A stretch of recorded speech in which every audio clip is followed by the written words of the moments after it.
আমি মনে করি আমিও জিরো থেকে উঠে এসেছি, আর কেউই আপনার এই অ্যাওয়ার্ডটা ছিনিয়ে নিতে পারেনি। তো যেখানেই আমি যাব সেই জায়গাটাই আমি আলোকিত করতে পারবো। যেহেতু গতদিনই আমার মেয়ের জন্মদিন ছিল, আপনারা দেখেছেন, এবং আমাদের বাংলাদেশের ওয়েদারটাও প্রচন্ড খারাপ ছিল।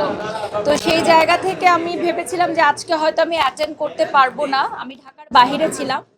তো যেহেতু গ্লোবাল অ্যাওয়ার্ড থেকে আমাকে বললো যে পরপর দুবার দুটি আসরে আপনি আমাদের নমিনেশন পেয়েছেন এবং এবারও আপনি বেস্ট ব্র্যান্ড প্রমোটার হিসেবে অ্যাওয়ার্ড নিচ্ছেন, আর কেউই আপনার এই অ্যাওয়ার্ডটা ছিনিয়ে নিতে পারেনি। তো কথাটা আমার কাছে এত ভালো লেগেছে, আমার এত মন ছুঁয়ে গেছে যে পরপর দুটো আসরে আসলে আমি অ্যাওয়ার্ড নিচ্ছি। হয়তো সামনের বছর বা সামনের বার অন্য কেউ নিবে, আরও ডিজার্ভিং কেউ আসবে।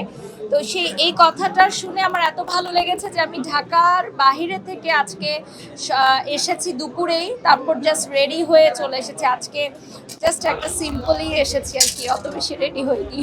যেহেতু আমার একদমই প্রিপারেশন ছিল না যে আমি অনুষ্ঠানে আসব, তো শাড়ি পরলাম। যেহেতু সামনে আবার ঈদ আসছে, যে যার জায়গা থেকে অ্যাওয়ার্ড ফাংশন করবে, কোনোটাই ছোট কোনোটাই বড় হিসেবে যদি আমরা দেখি, তাহলে আমি মনে করি আমিও জিরো থেকে উঠে এসেছি।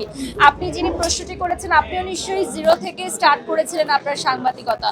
তো সবাই না ছোট থেকেই বড় হয়।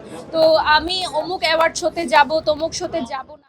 প্রত্যেকটা অর্গানাইজারই কিন্তু চায় যে আমার প্রোগ্রামটি আলোকিত হোক, আমার প্রোগ্রামেও বিশেষ অতিথিরা আসুক, সেলিব্রিটিসরা আসুক, তারকারা আসুক। তো সেই জায়গা থেকে আমি সবসময় অ্যাটেন্ড করার চেষ্টা করি। আমি মনে করি যে যেখানেই আমি যাব সেই জায়গাটাই আমি আলোকিত করতে পারবো, এটুকু বিশ্বাস আমার প্রতি আমার আছে।